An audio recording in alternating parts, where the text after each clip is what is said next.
Introducing the HiBREW H2B coffee machine. Let's see how to clean the machine. First, fill the water tank to the max line mark. Next, remove the lower water tray. It can be opened for easy cleaning.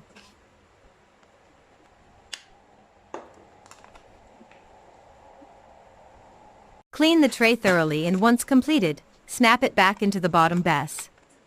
Now, preheat the machine.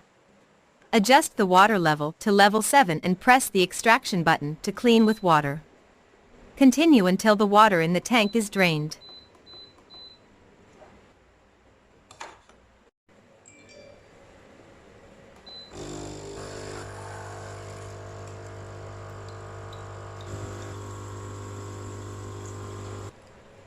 Remove the brewing cup for cleaning.